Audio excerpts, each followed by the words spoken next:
दक्षिणा न्यूज़ में आपका बहुत बहुत स्वागत है। मैं हूं आपके साथ अबरार उल हक रहमान। खेल कुर्सी का में बात करेंगे आज राजस्थान की सियासत की। दरअसल राजस्थान में इस समय चुनाव से पहले दोनों ही बड़े नेताओं की अगर हम बात करें, सचिन पायलट और अशोक गहलोत की, दरअसल इनके इर्द गिर्द कई तरीके की खबरें जो है सुनने को मिलती है और ये कहा जाता है कि सचिन पायलट अभी भी पार्टी पर या फिर अशोक गहलोत पर जो उनकी नाराज़गी दिखा करती थी वो चुनाव के बाद भी देखने को मिल सकती है। हालांकि वो लगातार कई बयानों में ये दावा कर चुके हैं कि वो पार्टी के साथ है, अशोक गहलोत के नेतृत्व के साथ है। तो ये तमाम बड़े सवाल इस समय लोगों के जहनों में हैं और सबसे बड़ा प्रश्न ये कि क्या 2023 जो चल रहा है इस समय और शुरुआती साल से अगर हम बात करें तो पार्टी कई उतार चढ़ाव से जो है गुजरती नजर आई है और अब साल के आखिर में विधानसभा चुनाव है। तो ऐसे में कांग्रेस पार्टी को इस चुनाव में कितना ज़्यादा फायदा या नुकसान होता नजर आएगा, ये सारे सवाल रहेंगे और मेरे साथ बात करने के लिए प्रज्ञा मौजूद है। इनसे पूछेंगे दरअसल कि इस समय क्या वाकई कांग्रेस पार्टी इस स्थिति में है कि फिर से एक बार सत्ता में वापसी उनकी होती नजर आए। देखिए बिल्कुल अबरार, यहाँ पर अगर बात करें जिस तरीके से कई बड़ी चुनौतियों का सामना कांग्रेस पार्टी राजस्थान ही नहीं बल्कि बाकी और 4 राज्यों में भी करती हुई नजर आ रही है, जहां पर इस वक्त चुनाव है, विधानसभा चुनाव। अगर बात करें मध्य प्रदेश की तो मध्य प्रदेश में भी ऐसी ही चीजें यहाँ पर कमलनाथ देखते हुए नजर आ रहे हैं, सामना करते हुए नजर आ रहे हैं। भूपेश बघेल जो कि छत्तीसगढ़ के मुख्यमंत्री हैं, उन पर तो सीधे सीधे सरकारी जांच एजेंसियों का जो शिकंजा है वो कसता हुआ नजर आ रहा है।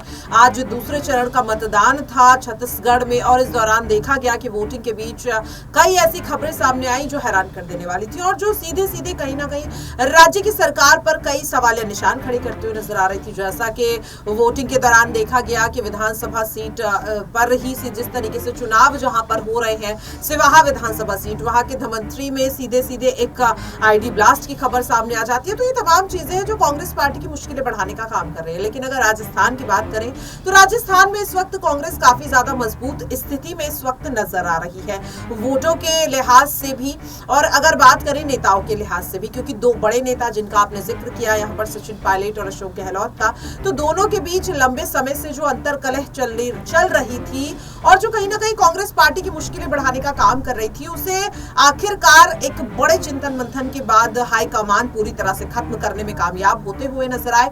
और अब सचिन पायलट और अशोक गहलोत के बीच अगर दूरियां कम हो गई हैं तो इसका फायदा जाहिर तौर पर कांग्रेस को होगा।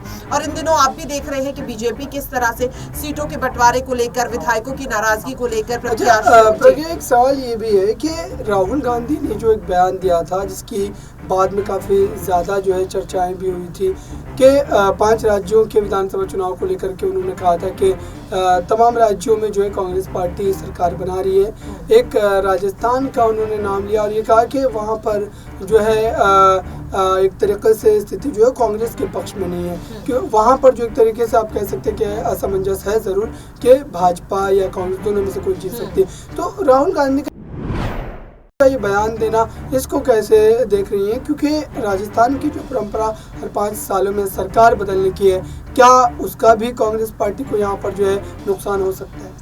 देखिए अगर बात करें जिस तरीके से राहुल गांधी के बयान का आपने जिक्र किया तो हाँ बिल्कुल, क्योंकि 30 सालों से चली आ रही परंपरा को कांग्रेस पार्टी के लिए तोड़ना आसान नहीं होगा। लेकिन समय के साथ जनता के अब मुद्दे बदलते हुए नजर आ रहे हैं, क्योंकि अगर बात करें उन तमाम चुनावों में कहीं ना कहीं जनता के मुद्दे अलग थे, अलग मुद्दों पर जनता वोट देती थी। लेकिन अगर आज की जनता की बात करें, खास तौर पर युवा वर्ग की बात करें, तो कहीं ना कहीं उनके लिए रोजगार का मुद्दा, स्वास्थ्य का मुद्दा, शिक्षा का मुद्दा, ये तमाम चीजें हैं जिनके आधार पर वोट दिया जा रहा है।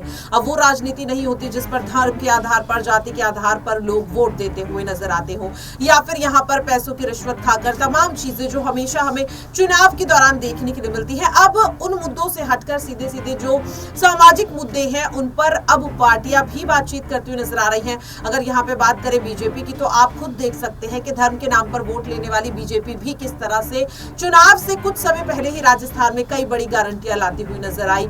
अशोक गहलोत जो अपनी सरकार को बचाने के लिए आखिरी समय में कई बड़ी गारंटियां लाते हुए नजर आ रहे हैं, योजनाएं लाते हुए नजर आ रहे हैं। तो ये तमाम चीजें हैं जो इस बात को दर्शा रही हैं कि अब पार्टियां भी समझ रही हैं कि वो घिसी पिटी राजनीति जो है अब इस पर जनता भरोसा नहीं करती है। जनता अब सीधे सीधे नेता से सवाल पूछती है कि अगर आप 5 साल हम आपको मौका देते हैं राज करने का तो आप हमारे लिए क्या करेंगे। और इसी चीज को बीजेपी, कांग्रेस ही नहीं तमाम जो पार्टियां हैं वो समझ रही हैं। और ये कहना कि परंपरा के चलते कांग्रेस की हार होगी ये बिल्कुल भी सही नहीं होगा, क्योंकि इस वक्त अगर वोट बैंक के हिसाब से देखा जाए, नेता हो या फिर कार्यकर्ता हो या समर्थक हो, कहीं भी कांग्रेस पार्टी कमजोर नजर नहीं आ रही है, खास तौर पर राजस्थान में। और सबसे बड़ी जो वजह थी यहाँ पर अशोक गहलोत और सचिन पायलट का मनमुटाव, वो भी अब खत्म हो चुका है। तो जाहिर तौर पर जो आंकड़े हैं, जो सर्वे रिपोर्ट्स हैं, उन्हें अगर देखा जाए तो सचिन पायलट, अशोक गहलोत की जो जुगलबंदी है वो सीधे सीधे कांग्रेस को फिर से सत्ता में लाने का काम करेगी। बिल्कुल ऐसा होता हुआ नज़र भी आ सकता है। लेकिन अगर दूसरी तरफ देखा जाए तो भारतीय जनता पार्टी इस वक्त जिस मजबूत आप कह सकते हैं कि यहाँ पर जो है स्थिति में देखी जा रही है, और ये कहा जा रहा है कि भाजपा ने बीते जो है सालों से आप कह सकते हैं कि यहाँ पर जो है तेईस के आखिर के विधानसभा चुनाव के लिए तैयारी की थी, और कई मुद्दों को लेकर के लगातार वो अशोक गहलोत के नेतृत्व पर सवाल खड़े कर रहे थे, और ये कह रहे थे कि अशोक गहलोत जो है मात्र यहाँ पर अपनी जो है कुर्सी को बचाए रखने के लिए लगातार जो है काम करते रहे। उन्होंने प्रदेश के विकास के लिए कोई कदम नहीं उठाया।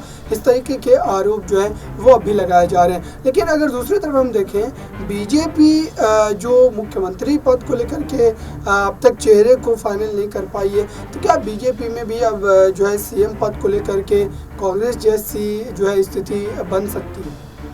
बिल्कुल, यहाँ पर देखिए जिस तरीके से अगर मैं बात करूँ, जब पहली ही लिस्ट बीजेपी ने अपनी जारी की थी राजस्थान में, तभी देखा गया कि प्रत्याशियों को जिस तरीके से चुनावी मैदान में उतारा गया तो उससे कई विधायक नाराज होते हुए नजर आए, सीधे सीधे अपनी ही पार्टी के खिलाफ मोर्चा खोलते हुए नजर आए। कई विधायकों ने इस्तीफा तक दे दिया। यहाँ पर वसुंधरा राजे सिंधिया के जो करीबी माने जाते हैं वो भी पार्टी को सीधा सीधा छोड़ते हुए नजर आए। तो ऐसा नहीं है कि इस वक्त अंतरकलह का सामना कांग्रेस पार्टी ही करती हुई नजर आ रही है, बीजेपी भी कर रही है, और न सिर्फ राजस्थान बल्कि छत्तीसगढ़, मध्य प्रदेश में भी करते हुए नजर आ रहे हैं। ज्योतिरादित्य सिंधिया जो मध्य प्रदेश में इस वक्त कहीं ना कहीं बीच मझधार में लटके हुए नजर आ रहे हैं। तो इन तमाम चीजों के चलते सिर्फ कांग्रेस ही नहीं, भारतीय जनता पार्टी भी कई बड़ी चुनौतियों का सामना यहाँ पर अबरार करती हुई नजर आ रही है। लेकिन अगर बात करें जीत की, तो देखिए जब तक परिणाम नहीं आ जाता तब तक कुछ भी कहा नहीं जा सकता। लेकिन इस वक्त दोनों ही पार्टियों के बीच जो टक्कर है वो कांटे की देखने के लिए मिल रही है। बिल्कुल, इसमें देखा ये जा रहा है कि कांग्रेस पार्टी ये दावे तो कर रही है, लेकिन उन दावों पर अब जनता कितना विश्वास करती है, और साथ ही भारतीय जनता पार्टी जिस परंपरा को लेकर लगातार इस उम्मीद में बैठी है कि एक बार उन्हें मौका फिर से जो है जनता देती नजर आएगी, क्योंकि 5 वर्षों में सत्ता बदलती है। तो इस बार भाजपा का मौका है। अब देखते हैं कि 3 दिसंबर को जब चुनावी नतीजे घोषित किए जाएंगे तो इसमें बाजी कौन मारता नजर आएगा। इस खास रिपोर्ट में बस इतना ही। जुड़े रहें बड़ी खबरों के लिए नेक्स्ट 9 न्यूज़ के।